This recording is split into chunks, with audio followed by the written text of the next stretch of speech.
Sholat satu-satunya benteng keselamatan dunia dan akhirat. Bahkan ulama kita bilang sholat itu cerminan dari kesempurnaan ibadah yang lain. Kalau sholat sempurna, ibadah lain pun sempurna. Itu yang disampaikan oleh Nabi SAW. Awwalu ma yuhasabu bihi al-'abdu yawmal qiyamati as-shalah. Pertanyaan pertama yang Allah akan tanya kepada kita di hari kiamat adalah sholat kita. Sholat silah hubungan. Karena dalam sholat itu hubungan kita semakin erat dengan Allah SWT. Maka sholat yang ambil dari kata silah artinya hubungan.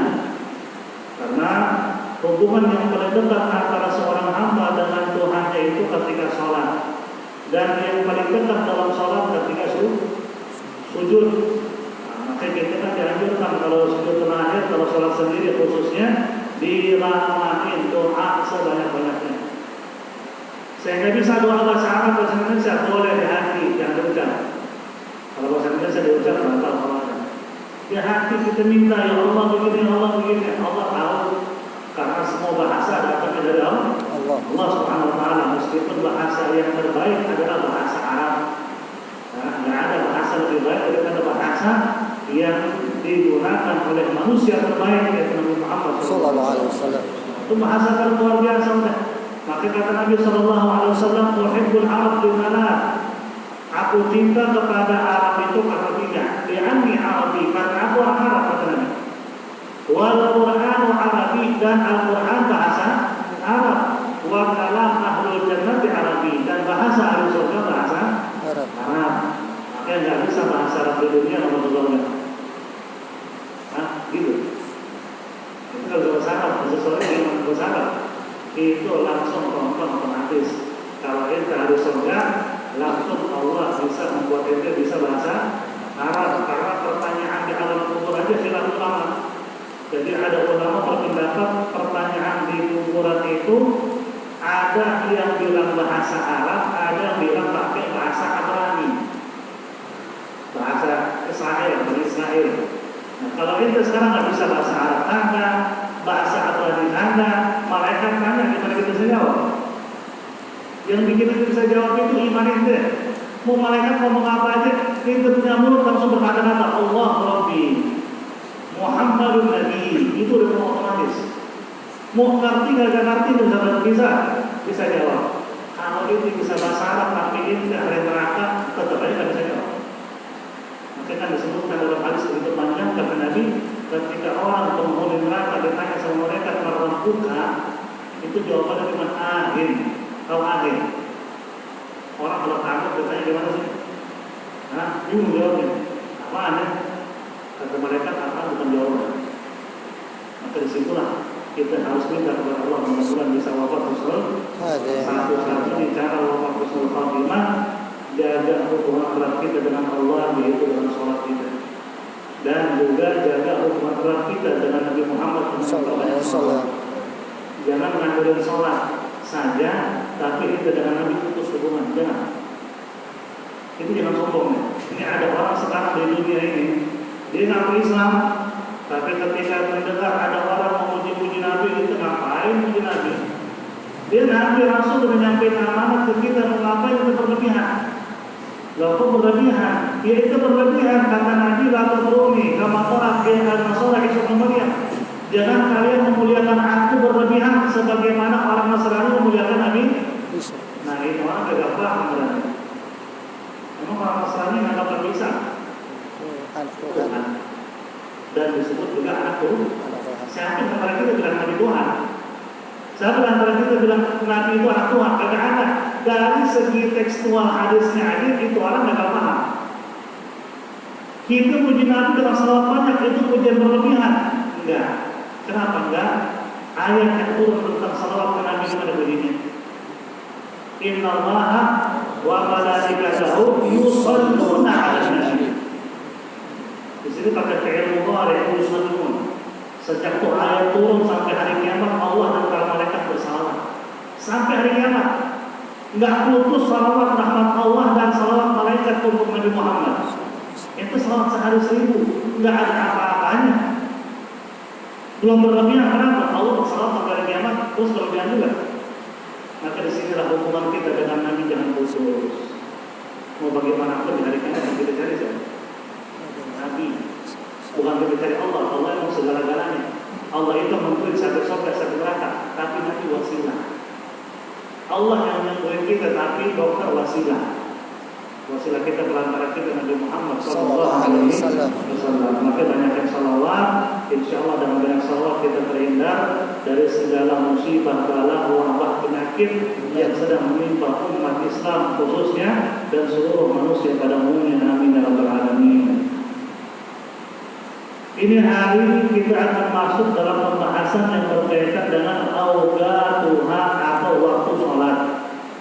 InsyaAllah ini kita ringkas saja, kita baca, karena alhamdulillah di negara kita ini waktu sholat sudah ada, sudah tercantum, nggak usah repot-repot. Ente cari lapangan yang luas, ente bawa tongkat, ente tancap, nggak perlu lagi lah. Alhamdulillah. Dan waktu sholat ada dari mana? Dari ulama. Termasuk istihad atau usaha atau pengorbanan. Al-Habib Utsman bin Yahya yang disebut dengan Mufti Tahawi, beliau juga berkorban luar biasa tentang waktu sholat. Ulama kita naik ke atas gunung untuk itu waktu sholat setiap hari berbulan-bulan. Alhamdulillah sampai di kita tinggal kita ikuti pulang. Kita nggak repot naik atas gunung atau gimana, kalau nggak repot udah. Waktu sudah ada tapi nggak mau sholat, kelewatan itu. Zaman Rasul itu dari waktu sholat benar, metode masih tradisional, bikin lingkaran di tengah-tengah dekorasi kayu. Kalau seandainya sudah ada bayangannya di bawah ke kayu, berarti waktu zuhur masuk. Nanti asar begitu lagi, bayangan setiap sholat begitu. Alhamdulillah kita agak jam sekian pada waktu sholat, berubah setiap bulannya itu sesuai dengan perubahan waktu yang ditentukan oleh ulama. Kita bersyukur, alhamdulillah punya ulama semua di negara ini. Tanpa ulama kita tidak mungkin tahu kebutuhan dalam agama. Kalau ada orang zaman sekarang bilang, udah kembali kepada Al-Quran, nggak usah lagi kenapa ulama diikutin Quran udah nyaman, ngapain diikutin ulama? Ya, terus ulama marah-marah nggak baca Al-Quran lalu itu. Nggak usah ikutin mazhab, udah Al-Quran udah ada. Terus ulama mazhab marah-marah tanpa Al-Quran. Bikin mazhab seperti Imam Syafi'i atau Imam mungkin mazhab kan sesuai dengan protak dia, kan agak mungkin. Semua rujukannya dari Al-Quran dan hadis Nabi SAW. Alhamdulillah mereka ada beliau. Kita nggak perlu lagi buka Al-Quran dari artinya apa, semua sudah ada. Nggak perlu lagi kita tahu saya sholat waktu sholat. Kalau nggak ada ulama, itu harus buka hadis Nabi berapa ratus ribu hadis Nabi harus buka. Mau tahu tentang waktu sholat? Kitab Sahih Al-Bukhari aja itu mengatur lebih dari 6.000 hadis. Itu dari soal sholat sampai terakhir belum ketemu, bingung mana soal sholat, ada waktu sholat. Ini kebetulan balik sendiri. Alhamdulillah ulama ada langsung dirangkum. Ini hadis soal sholat, ini hadis soal waktu sholat. Kurang apa dari ulama? Segitu disalah-salahin juga. Nah, kembali kepada Al-Quran. Kalau kita kembali Al-Quran, kita tangan, ayo kembali Al-Quran. Baca ayat. Itu baca berulang ada kan? Baca artinya apa? Pasti bukan tafsir juga kan? Gak mungkin dengan hadis sendiri dibuka tafsir. Ya saya mereka tafsirnya Ibnu Katsir. Dibuka tafsir Ibnu Katsir dengan berulang atau begini-begini. Nah itu pakai mazhab juga. Mazhab siapa? Mazhab Ibnu Katsir. Ulama juga kan? Jadi gak bisa kita putus dari ulama. Ya, tetap ulama. Kalau ulama waradatul anbiya. وأوقاتها قال المصنف رحمه الله تعالى في كتابه إلى أن قال وقت الصبح من الفجر الصادق إلى طلوع الشمس أي من الساعة 34 صباحا إلى الساعة 6 تقريبا. Ini hanya prediksi atau kurang lebih, karena waktu sholat juga berubah-ubah. Cuma di sini dicantumin umumnya waktu sholat subuh itu kurang lebih 4:30. Cuma setiap bulan berubah. Di sini disebutkan waktu subuh masuk di waktu subuh dengan munculnya al-fajrus shadiq, dengan munculnya fajar yang benar. Karena ada dua fajar, ada dua subuh. Kalau itu biasa bangun malam tahajud itu paham. Kalau nggak pernah bangun tahajud masih nolak bangun subuh, nggak paham kita ada subuh bohongan. subuh waktu kurang lebih jam 2:30, jam 3 atau 3 kurang seperempat. Itu kalau keluar langit kayak terang, kayak mau subuh. Nah itu disebutnya al-fajrul kadhib, subuh bohongan. Itu hanya berselang beberapa detik atau beberapa menit hilang. Bukan itu waktu subuh, yaitu yang keduanya. Yang biasa kita tahu dengan adzan subuh. Yang pertama belum waktu subuh. Makanya kalau nggak biasa bangun kita tahajud, tiba-tiba bangun melihat itu nyampe waktu subuh, jangan ada sholat. Itu bukan waktu subuh, itu waktu tahajud. Oke, dulu itu ada 2 kali adzan. Adzan pertama itu mengingatkan bahwa itu adalah adzan untuk al-fajrul kadhib atau subuh yang belum aslinya. Adzan kedua kalau itu menunjukkan adalah maksud waktu subuh yang sebenarnya. Sekarang adzan cuma sekali. Di Mekah pun adzan di mana? Sekali. Kita kan nggak ngikutin juga kalau begitu. Itu mengikuti Nabi 100% kan, harus sunnah. Semua yang melakukan Nabi dilakuin. Yang nggak pernah tuh apa lakuin, ya udah bilang sama dia bahwa Nabi nggak pernah makan sayur asem. Jadi jangan pernah makan sayur asem. Repot kan? Nabi nggak pernah makan nasi, jangan makan nasi ini bid'ah. Bahkan berkaitan dengan ibadah, kita kan kalau makan buat dapat tenaga buat ibadah kan, berarti makan ibadah kan? Tergantung dia. Berarti kalau kita makan nasi bid'ah, masuk neraka itu. Makanya gantung. Bikin masjid jangan dari batako, tapi dari tanah. Nabi masjidnya dari tanah. Nabi datang ke masjid bagi manapun pakai onta dan kuda, nggak pakai motor sama mobil. Karena pernah ngobrol orang begini soal jalan situ tanah yang berpindah. Itu kan berkaitan dengan urusan dunia, aktivitas sehari-hari. Beda dengan bid'ah yang maksud sama Nabi. Anda cuma bilang begini, coba bawain hadis itu bid'ah. Gimana bunyinya? Kullu bid'atin itu hadisnya. Nabi bilang secara umum kullu bid'ah, semua yang bid'ah yang baru menyesatkan. Nabi nggak bilang kullu bid'atin fid din, kecuali redaksi hadisnya begitu. Setiap yang baru dalam agama adalah menyesatkan. Karena setuju sama itu, berarti mobil motor nggak masuk. Tapi kan Nabi bilang umum, semua yang baru sesat. Maksudnya apaan? Butuh dijelasin. Kalau semua sesuatu itu sesat, yang baru sesat, itu semua bid'ah. Itu sama Nabi karena ada baru lahir. Makanya kita nggak bisa ngomong. Jadi kita bilang ini kalau mau depan sama orang, ngaji sama dulu benar. Jangan baru ngaji sehari 2 hari, ketemu sama orang yang beda pendapat sama itu dudukin udah bid'ah aja. Nggak bisa begitu. Kita jaga ukhuwah Islamnya kita, boleh berbeda pendapat tapi nggak boleh saling menyalahkan. Karena nggak mau lu nggak apa-apa, yang penting kita salawat dalam sholat. Kita nggak salawat dalam sholat, itu berarti kafir. Karena salawat dalam sholat ketika ada akhir umumnya pun dibanding, kamu mau lu nggak terserah. Yang penting hati itu ada cinta namanya, nggak ada cinta itu neraka. Anak apa tahun Allah kalau wajib, yang wajib rapatin, sholatin, kuburin, mandiin. Yang terakhir biarin aja, kalau saya kau aja. Makin lama malu nawalaku. Harusnya begitu, bukan aku menyuruh aja ya. Karena sama-sama agama. Kalau sama-sama satu agama, lana amalukum. Kalau beda agama, baru lakum dinukum. Kadang-kadang Ustaz ceramah ngomongin masalah begini, lakum dinukum aja. Itu saudara ini dengan sesama muslim. Salah ayat yang dibawa begini. Min as-sa'ati ar-rabi'a wa nisf ila sa'ati as-sadisah takriban. Kurang lebih waktu subuh itu setengah 5 sampai jam 6 umumnya. Nah, kalau sekarang kurang lebih itu jam sholat subuh itu ada jam 4 lewat 36-37. Kurang lebih 36-37. 39 sekarang. 4:39 menit. Terbit matahari yaitu kurang lebih jam 6 lewat 50, 3 jam 5 lewat 53 menit. Berubah setiap bulanan, berubah. Nah ini nggak bisa ditetapkan juga. Cuma di sini diprediksi kurang lebih umumnya jam sholat subuh setengah 5 akan. Insya Allah sampai 8 jam nggak ada subuh jam 3 kurang. Nah semuanya rata-rata di bawah jam 4. Waktu asri ila tulu'i syamsi. Berselang waktu subuh itu dari mulai masuk waktu subuh sampai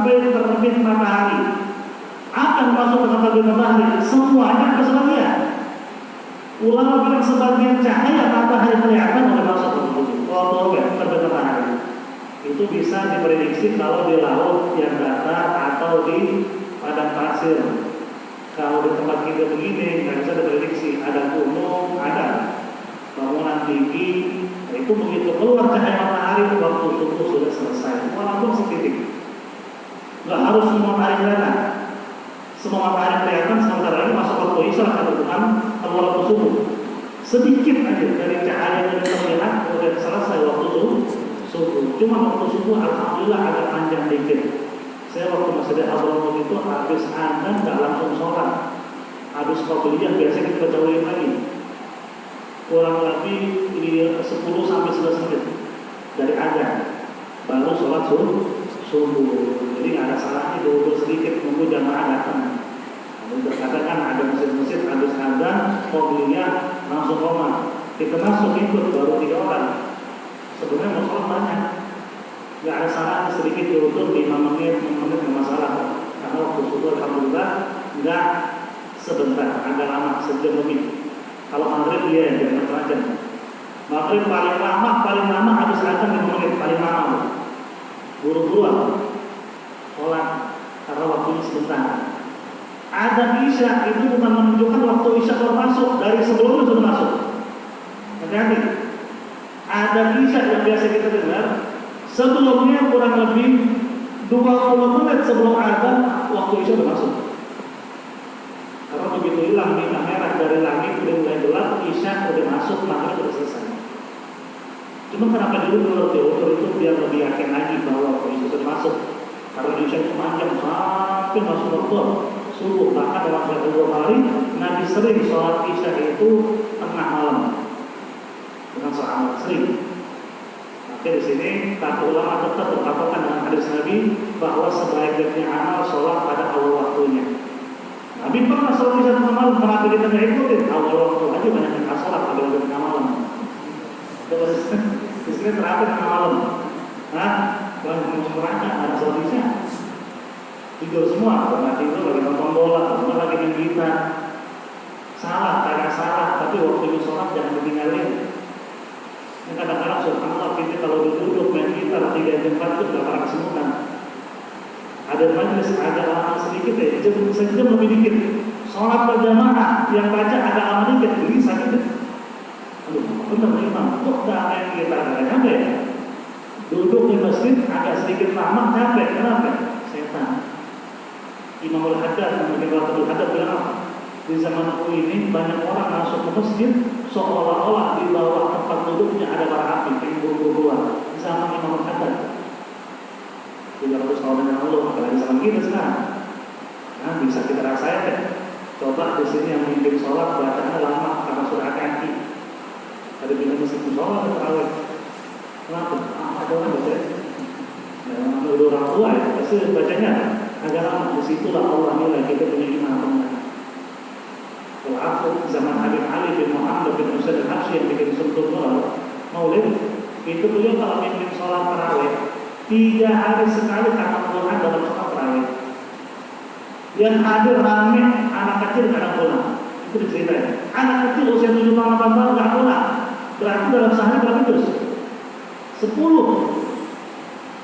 Sholat tarawih 10 juz kan dibaca. Kelar tarawih kira berapa? 11. Setiap habis sampai membaca surat Yasin. Ada yang pulang, katanya ada yang pulang.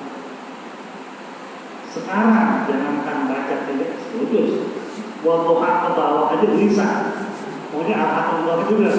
Nah, disitulah kita bisa nilai kita punya iman. Iman kita yang iman orang dahulu jauh banget.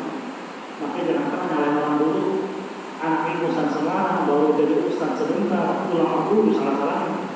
Wah itu sudah benar, itu siapa? Di rumah ada TV, buka berita perempuan buka aurat, keluar dari motor semua buka aurat, mau nama pilih lebih banyak dari ulama dulu. Bodohnya luar biasa. Nah, kita harus tahu dirilah kita siapa, ulama dulu siapa. Cuma alhamdulillah masih ada orang mau sholat, alhamdulillah. Saya ketika ditanya, Habib, sholat tarawih itu benar 11 sampai 23. Emang kalau ngikutin mazhab jumhur ulama, semua mazhab itu sepakat 23. Ada gol mazhab Imam Malik 36. Cuma mayoritas bilang 23 rakaat sesuai dengan yang diajarkan oleh Sayyidina Umar bin Khattab. Walaupun Nabi nggak pernah batasin waktu sholat rakaat. Cuma ada sholat 11 sebenarnya, biarin aja, masih bagus ya sholat. Daripada kagak sholat, yang 23 lebih jatuh. Setiap satu rakaat sunnah ibadah sunnah dari bulan Ramadan dihitung ibadah fardu. Semakin banyak semakin bagus. Yang 11 biarin, yang jelek kita akan sholat tarawih. Akhir ada kunut atau nggak ada kunut ketika subuh. Kalau kita mazhab Syafi'i ada, pada Ahmad tidak ada. Terus mana benar? Semuanya benar, yang nggak benar nggak sholat subuh. Clear kan?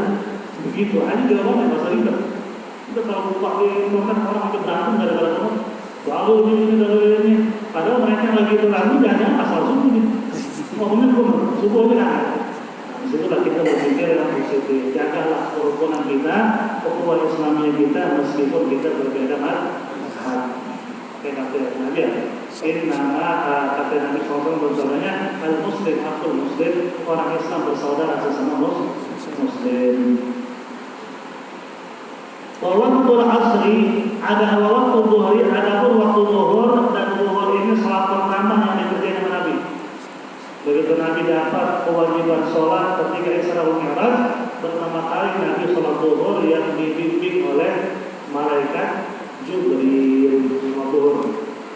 Waktu zuhri min zawal syamsi ila an yasir dhilli kulli syai'in lahu ma 'ada dhillil istiwa.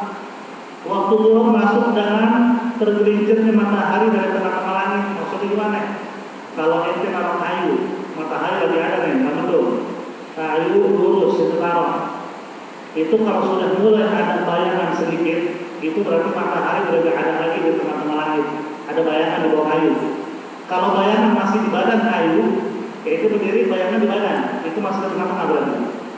Kalau sudah ada sedikit keluar bayangan ke tanah, berarti waktu zuhur sudah masuk.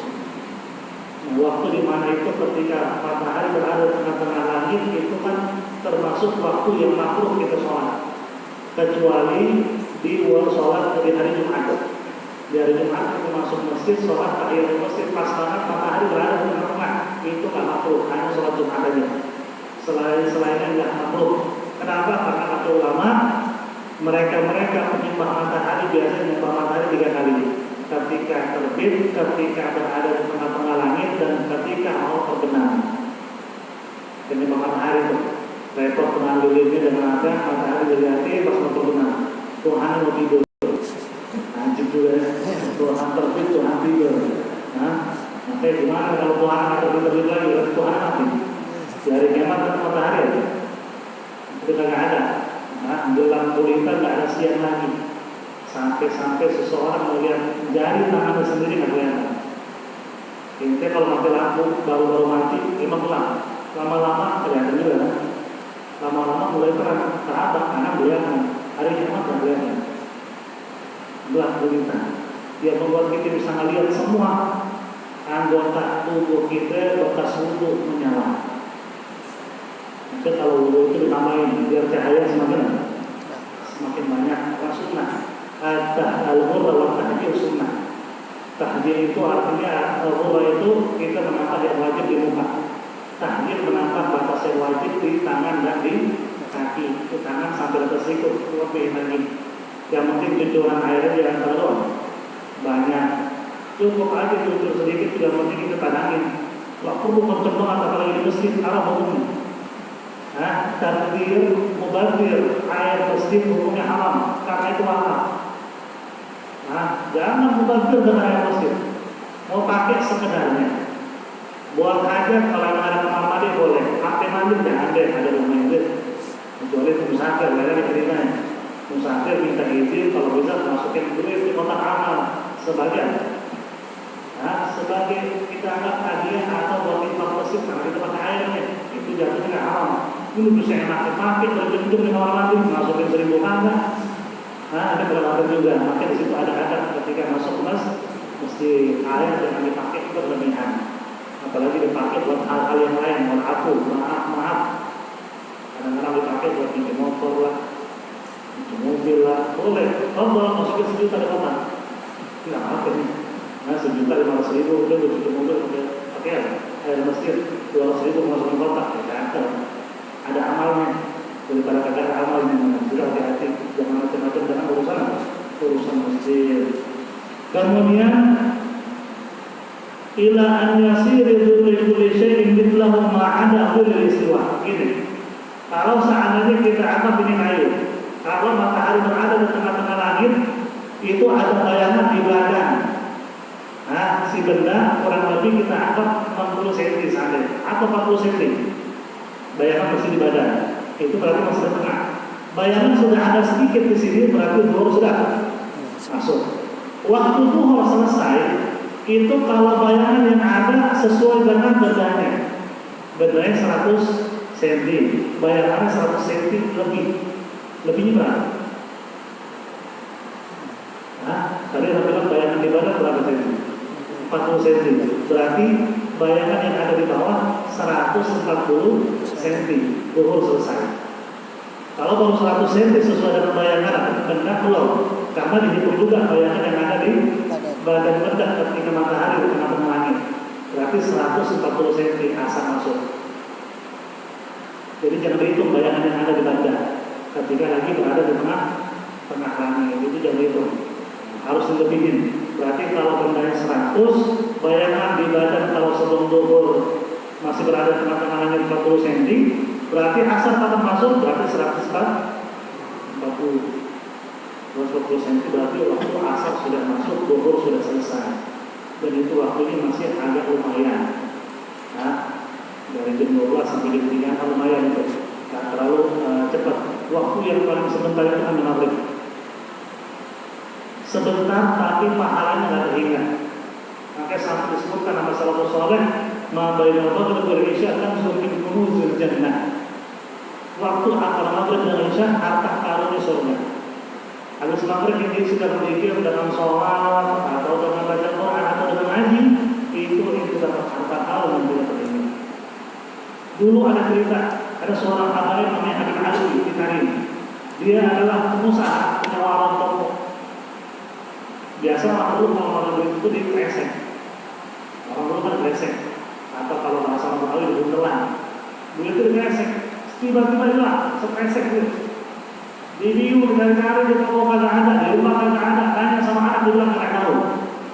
Masuk waktu maghrib dengan ada lagi. Karena orang sholat kalau di maghrib jangan gantung. Dia sholat, dia baca Quran. Lagi antara maghrib dengan isya, anaknya datang ke masjid kasih tahu bapaknya. Abah, duit ketemu, nih, ada di toko yang ngamuk bapaknya.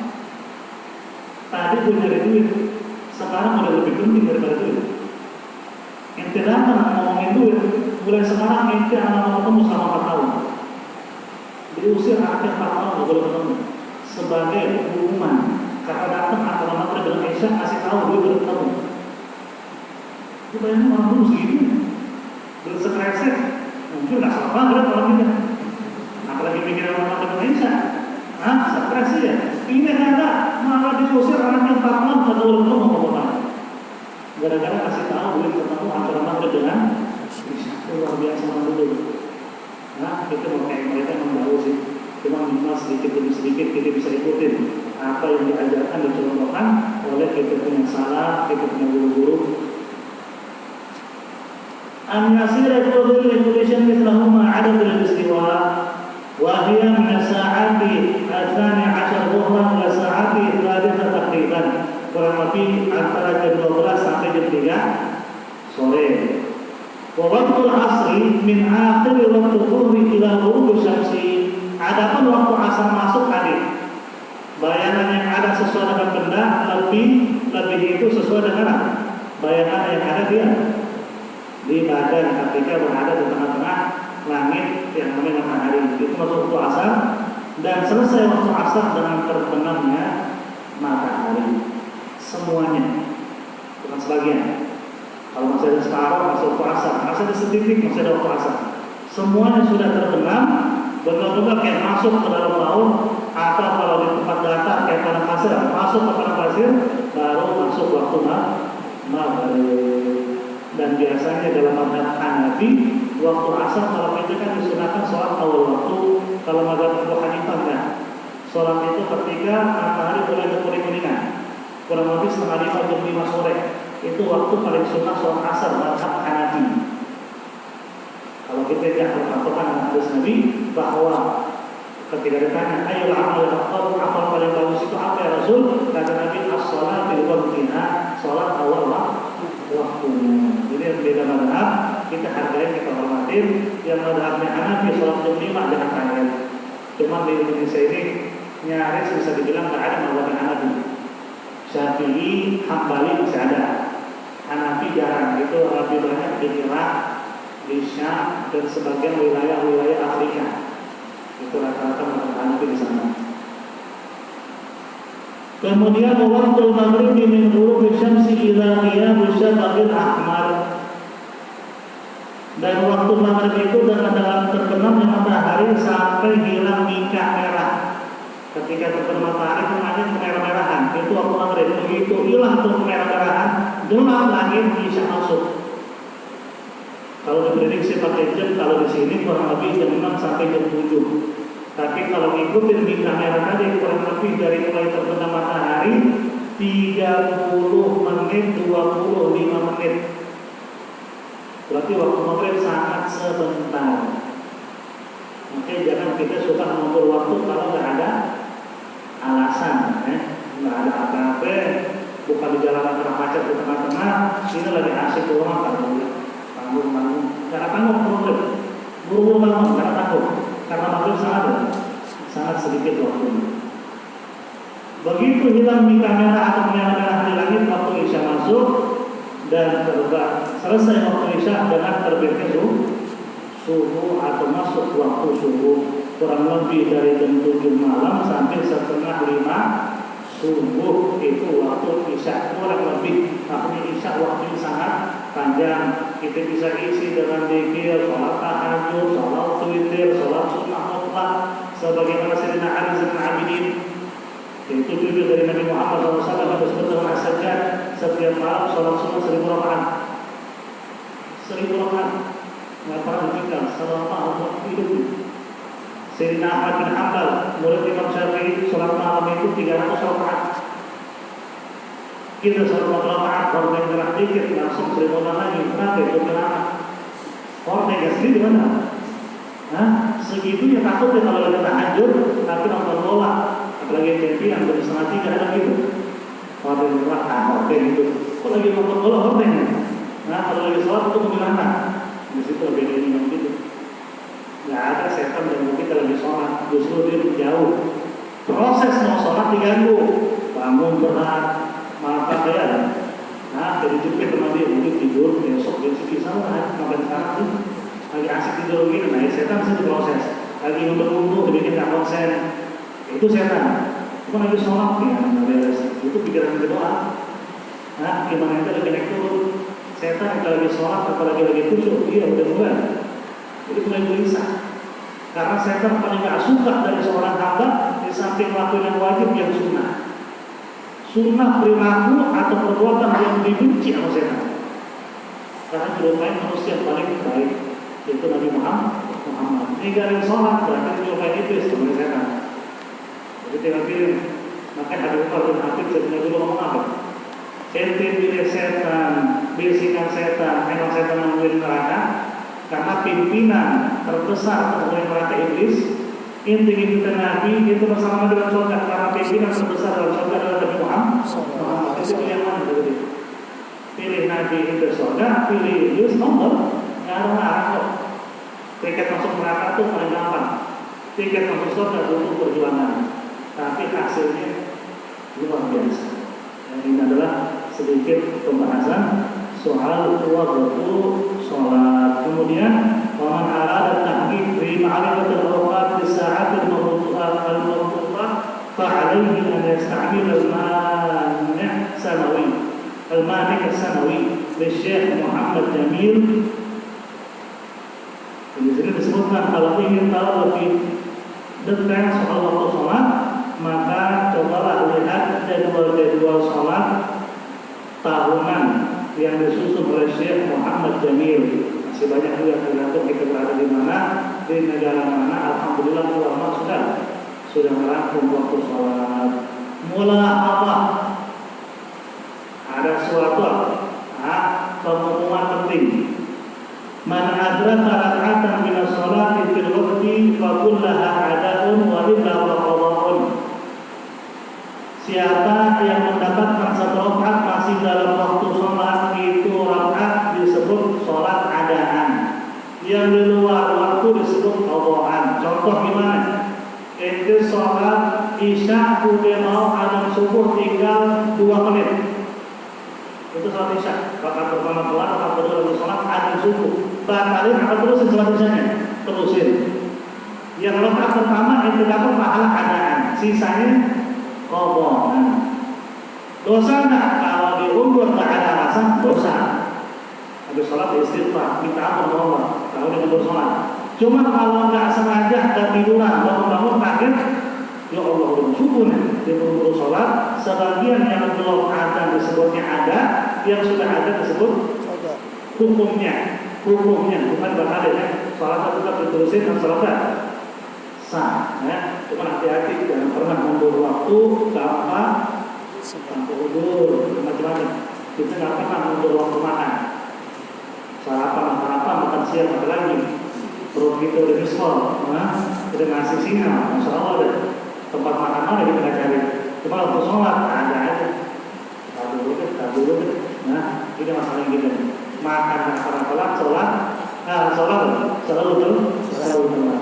Wallahu a'lam bishawab. Insyaallah kita masuk pembahasan berikutnya yang berkaitan dengan nawafil dan tabi'il fardh, salat-salat ibadah sunnah yang berbarengan atau yang bersamaan dengan kita melaksanakan salat tarawih. Sebelum ditutup, kalau ada pertanyaan dipersilakan.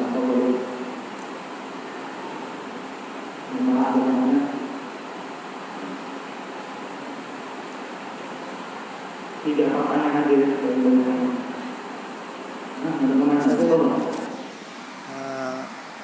Aku kan mau tanya kalau di setiap sholat fardu boleh pakai doa kunut nazilah apa enggak? Setiap sholat fardu boleh nggak pakai kunut nazilah? Kunut nazilah itu dianjurkan disunahkan kalau ada musibah, bala ataupun cobaan yang menimpa umat Islam di negara sendiri maupun di negara Islam lain. Makanya kita kalau pergi minum ke Bogor itu sholat duha asar pakai kunut nazilah. Kita kalau sholat sholat jangan langsung dulu sujud terakhir atau sholat rakaat terakhir. Lihat dulu jangan-jangan imamnya untuk sunnah mau di negara sendiri maupun negara orang atau orang Islam lagi berdiri misalnya kayak Palestina terus-terusan orang Islam bilang bahwa itu kalau sunnah setiap sholat sunnah nggak masalah. Habis isya boleh tapi maghrib enggak, dianjurkan enggak karena waktunya Sedikit sangat sebentar isya, zuhur, asar diboleh. Bahkan sholat subuh aja kita biasa dengan umum kalau lagi nazilah habis umur yang biasa kita baca ditambah dengan umur nazilah. Masalah itu sunnah. Ketika ada musibah cobaan atau lagi ada ujian yang menimpa umat Islam, Islam nggak usah didoain. Doain dapat hidayah. Bukan doain biar selamat dapat hidayah. Kita dapat teman-teman itu di luar Islam, kita yaitu dengan nama-nama dalam hati Allah masih hidayah bagi dia. Dia dapat musibah dibilang mudah-mudahan Allah SWT Tuhan saya memberikan kamu jangan keluar dalam hati mudah-mudahan Allah berdaya. Gitu, itu doain selalu yang baik-baik orang-orang meskipun itu di luar Islam. Cuma kita utamakan umat Islam. Membantu itu umat Islam membantu. Tetangga susah banyak, itu bahkan Islam itu udah keluar semua. Ada di luar Islam itu pikiran dulu, tapi Islam bersatu. Karena Allah berfirman, al-aqrabuna aula bil ma'ruf. Orang terdekat adalah yang lebih berhak untuk kita berbuat baik. Terdekat buat kita adalah sesama muslim. Lagi katanya.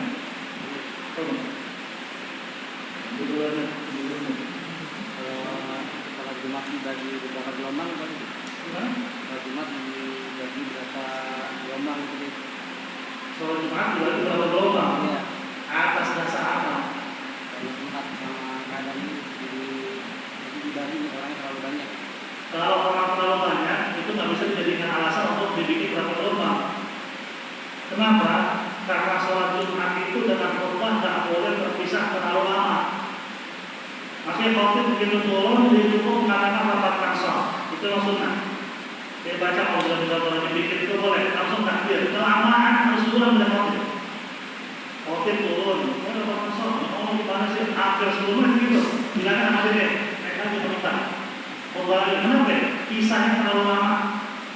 Karena syarat dalam melaksanakan sholat Jumat mualah antara khutbah dengan sholatnya, nggak boleh terpisah lamaan.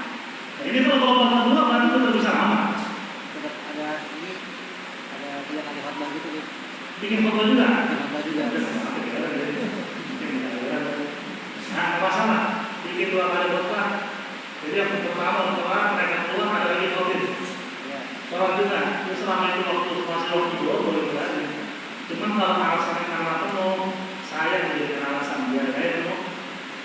Nah, besok kita sholat rame-rame berjamaah, semakin banyak jumlahnya semakin baik. Gitu. Cuma kalau saya terjadi sah asal ada khutbahnya. Kalau nggak ada khutbah yang pertama, sholat kelompok pertama, sholat yang kedua asal. Mereka sholat dulu. Kenapa? Karena terlalu lama pisah antara khutbah dengan sholat mereka.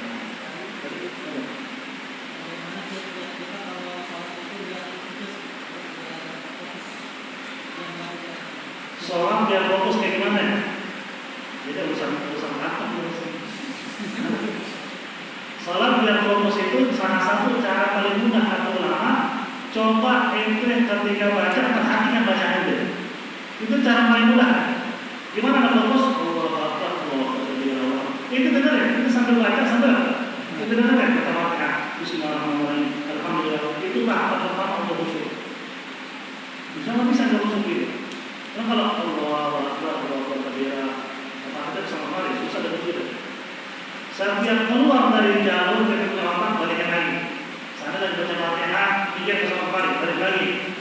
Kita langsung dengerin diri kita baca Fatihah itu cara terbaik untuk fokus. Jadi kita dengar apa yang kita sedang baca. Itu paling mudah begitu. Nanti bertahap lama-lama nanti enak. Kalau sudah sampai ke tingkatan khusyuk yang luar biasa, jangan kaget. Kalau ada pemain mereka tidak ada. Benar. Dulu ada seorang ulama itu di Abdurrahman namanya Abdurrahman Al-Faqih. Kalau masalah Abdurrahman Al-Faqih, muridnya Allah ada. Zaman dulu kan ada bius mengoperasi. Dia mau operasi, kita sahabat juga pernah kayak gitu juga. Sekarang harus operasi ya. Jadi nanti operasi ada, nggak bisa. Tenang dulu langsung. Karena lagi sholat itu mengacak-acak dulu kan. Sholat khusyuk kan ke bawah. Ada lain kan orang-orang yang kalau mau nyambung mau beda aja. Oke, saya Ali dan bilang Ali sujud sholat sebelum rumahnya kebakaran kadang-kadang rumahnya harus di dalam rumah. Tetangga Ali kebakaran ya ada satu terus kan salam kebakaran. Nah itu yang begitu nyambung aja itu udah bisa kan. Akhirnya beliau sholat Allah Akbar dia berlain dia keluarin penyakitnya dia nyari. Selesai sholat ngomong ini ada apa lain dari tadi dari mana? Merasakan orang khusyuk jadi gimana? Cuma tahapannya maksudnya cuma tak apa-apa bertahap gimana? Berarti kalau awam dengar apa yang sedang kita baca itu paling mudah gitu. Kalau seperti itu bayangin kemarin kita apa begini susah ya begitu. Kabar bayar motor lagi itu yang seperti itu susah kalau begini. Nah, kita dengar apa yang sedang kita baca. Insya Allah lama-lama itu khusyuk.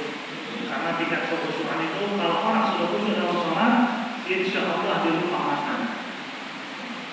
Benar. Nikmatnya sholat itu lebih daripada nikmatnya makan. Maka kata Nabi, wajib bila qurratu aini di sholat. Aku merasakan ketenangan yang luar biasa ketika sholat.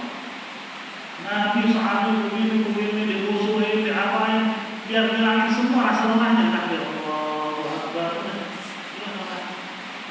Selesai. Kalau kita kan ada, Allah punya dari tempat yang asli, tempat kita kelas Nabi yang dari tempat enak, dari sholat dimanapun tempat bisa menghadap kita di sholat teman. Kau beda kita dengan Nabi. Nabi orang kaya raya tapi kita miskin. Nabi kaya raya tapi minta hidup. Kalau kita miskin kita kaya. Kembali. Nah, disitulah. Makanya kita menyamai diri kita dengan sahabat lain tidak pantas, apalagi dengan Nabi. Tidak pantas. Ubah anakmu kayak sebuah sedih, tidak ada banget sama. Tapi ikutin akhlak mereka itu wajib. Cuma mau sama, iman sama kalau sedih, tidak mungkin. Tidak mungkin sama sekali iman kita kalau sedih. Al-Imam Hasan al-Basri, orang yang lahir ada setelah Rasulullah wafat. Beliau ngaji langsung hasil Ali dari Thalib. Zaman dia sendiri bilang apa? Zamanku ini orang yang paling soleh adalah orang yang lari maksiat di zaman Nabi. Zaman itu, zaman itu. Kita ikutin sahabat cakap, nyamain kita nggak bisa sama. Karena orang sedikit gimana sama? Bukan sedikit dengan nyamain. Bukan sedikit seluruh harta yang kasih Nabi, ambillah Rasulullah. Kenapa keluarga ini? Allah dan Rasul. Kita punya guru atau kiai, kita kasih semua apa yang ada. Apakah Allah kasih sedikit juga ini ngomong? Kalau gitu gimana? Beda. Nah, jauh banget jauh. Nggak mungkin bisa sama, tapi sebisanya kita ikutin karena Rasulullah dan para sahabat contoh Allah dan kita. Contoh kita hanya Rasulullah dan para sahabat dan sahabat semua. Bukan orang kafir, bukan orang munafik. Kita dan dikit-dikit ikutin cara orang munafik. Mereka begini kita ikutin, mereka begini kita ikutin, sehingga kita pakai cara Nabi malu. Anak muda sekarang pakai gigi tiap hari, orang terbuka lagi. Dicangkok dikasih barusan. Kita amin teman-teman. Jadi usah doa amin. Kalau tiba-tiba panggil, udah haji doa amin, doa. Kok dipanggil usah malu? Hah? Itu gelar luar biasa. Itu harus kemana? Nabi tentang malunya. Tapi kita pakai levis, robek sono, robek sini. Nggak mau, keren. Nah, nanti Masya Allah, 3 kilo di bawah dulu mas ya gitu. Kalau di bawah dia recehan 3 kilo sedekah cakep ya. Ya nanti nggak ada manfaatnya kan, keren gitu. Ini luar biasa nih orang kafir berhasil berusaha umat Islam dengan budayanya. Kalau tahu ada dahulu orang masalah ada tapi alam nilai kamu. Orang Yahudi masalah dapat musuh sama kamu. Sampai kamu mengikuti milah itu agama. Satu dalam tafsir bukan hanya agama, perilaku, cara hidup mereka, berpakaian mereka. Tapi Indonesia pernah dilembur karena mayoritas Muslim. Agak perlu, itu rusak, apa lagi lembur. Islam mayoritas sama, keluar kita. Mana yang Muslimah, mana yang kali kita gitu. Naik angkot yang bukan Muslimah, tertutup yang Muslimah. Paham mana? Ini mana? Apa namanya itu mau ngapain sama? Berusaha. Kalau timur tengah harus 100, mereka kena. Orang barat bilang susu mulai sekarang jadi hitam, kagak bisa susu dari dulu putih. Hitam putih, kenapa kalau yang mau bilang hitam pernah? Itu anak pakai nggak pernah. Selesai itu kan begitu ngomong, tengah dia nggak mau kalau kita apa-apa lagi. Indonesia nggak perlu, bukan karena kita ini rahmatan lil alamin, lemah lembut orang Islam yang mana akuin, lembutnya luar biasa orang Indonesia. Cuman bukan itu sebab orang-orang kafir menyerang. Udah cukup kita banyak yang rusak. Orang kafir nggak perlu pakai senjata, pakai TV aja. Kemarin tuh sebelum puasa 1 bulan ada film yang mungkin anak-anak muda ini suka. Nah, itu kalau orang kasar itu mana? Star Wars atau gimana? Star Wars. Itu orang akan ngomong dia bisa tengah 4 subuh dari anak muda itu setengah 4 subuh mau dibuka karena terpelok anak muda itu dibeli sungguh mana ada orang sendiri berhasil orang berhasil boleh cukup punya kasih begitu aja yang penting gak ada sholat yang penting gak kenal Tuhannya karena dulu ada seorang menteri Perdana Menteri Inggris tahun 70-an dia ngomong di parlemen. Dia bilang begini, cara untuk membinasain, untuk ngancurin, untuk musnahin umat Islam, kita jauhin mereka dari Al-Quran, itu sampai buka buah-buah Al-Quran, jauhin dari ini. Ini jauhin. Dan bikin mereka nggak mau sholat Jumat, dan kita bikin mereka nggak pergi haji. Jumat enggak, haji enggak, mereka jauh dari Al-Quran, selesai orang Islam. Dia berani nggak bisa. Orang Islam nggak pernah punya sejarah itu masa Belanda. Itu orang Islam di Palestina punya apa? Rigid. Nah, orang kafir orang Israel senjata lengkap, takut, nggak pakai bego juga di samping bawa kemana juga nih. Orang sih nggak takut, yang penting rusak akidah. Nah itulah yang dibahas juga sama orang-orang Muslim. Kita khawatir nih isu-isu corona ini dijadikan ada keputusan untuk Jumatan dihilangkan, haji dihilangkan, hampir berhasil. Itu kalau percaya kebukan, Perdana Menteri tahun 72 ngomong apa? Mungkin diterima ada mungkin. Jauh dari Al-Quran, bikin mereka sama sholat Jumat dan bikin mereka haji dibatalin. Itu kan cara ini yang kita tahu. Katanya apa ya terus? Kalau orang-orang kafir bilang dokter-dokternya buang semua. Anak presiden Amerika dalam syaratnya, anak presiden Amerika yang mengaku bilang apa? Begitu masuk pemilihan presiden di Amerika Serikat, kalau anak memiliki itu. Itu jangan. Ini ada yang kita harusnya prinsip agama itu bersatu. Terus gimana sama Nabi? Pernah tahun Nabi bilang sholat di rumah. Tahun zaman Nabi, tahun dalam dari langit, tahun buatan. Bedain. Buatan anak-anak Allah dan berlembang. Itu satu. Kedua, Rasul itu menyuruh orang sholat di rumah saat itu sholat fardu, nggak berjamaah di masjid, tapi di rumah. Jumat tetap Jumatan. Karena tantangan ulama manapun yang bilang Nabi nggak pada sholat Jumat karena wabah, nggak ada. Bukan tidak mungkin. Nabi bilang pernah nggak pada sholat Jumat karena wabah, nggak ada. Bahkan orang yang kena wabah disolatin berjamaah. Dibungkus, dia ditaruh sama ada orang yang meninggal karena corona karena bungkusan, petinya kebuka cuma pakai pempes lumayan. Ini bilang, waktu dibungkus rapi dia nggak ada, pakai pempesnya pakai berantakan orang. Kesian memang, karena sih kadang-kadang nggak nyalahin juga. Orang-orang yang takut ngambil orang tuanya dia rumah sakit udah meninggal karena begini kan mereka tahu kan. Kalau semua benar sesuai dengan prosedur yang tadi kan, insya Allah nggak ada apa-apa. Terkadang kayak gini, negara kita begitu hati.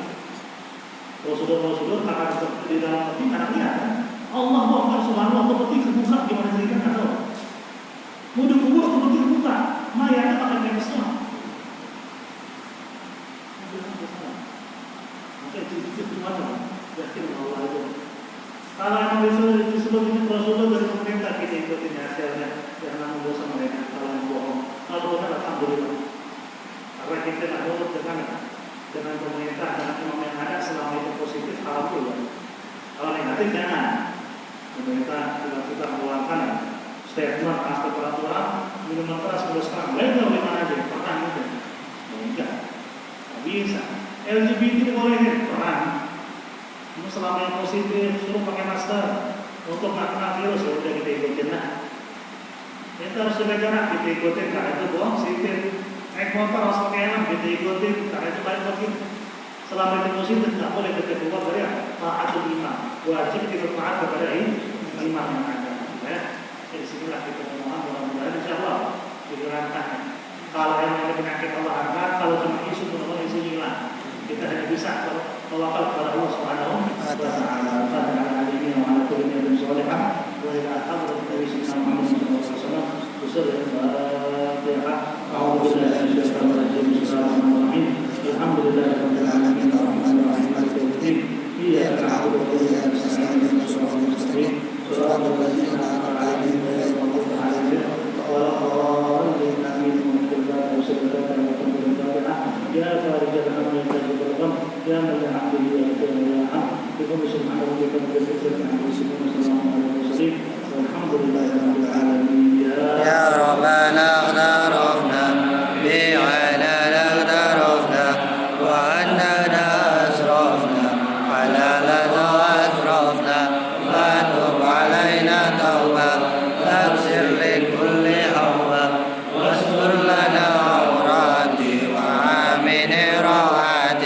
واغفر لوالدينا ربي ومولودينا والأهل والإخوان وشاعر الخلان وكل ذي محبة أو جيرة أو صحبة والمسلمين أجمعين ربي أسمع فضلا وجودا منا لا باقتساب منا بالمصطفى رسوله لنا بكل سنة صلى وسلم ربي عليه عند الهب وعليه وصحبه نادى في الصحب والحمد لله بالبعد وثنائه.